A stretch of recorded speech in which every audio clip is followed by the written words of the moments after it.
Record গড়ল Bangladesh, প্রথমবারের মতন অস্ট্রেলিয়ার মাটিতে টেস্টে হারালো নাজমুল হোসেন শান্তর দল। What a top class performance, দুর্দান্ত, অসাধারণ।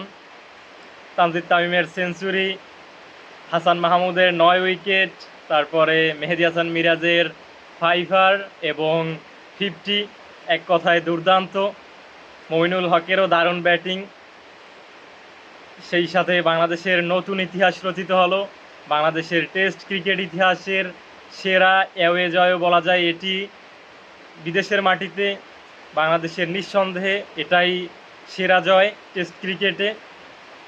অভিনন্দন বাংলাদেশ, অভিনন্দন হাসান মাহমুদ, অভিনন্দন মেহেদী হাসান মিরাজ, অভিনন্দন ক্যাপ্টেন নাজমুল হোসেন শান্ত।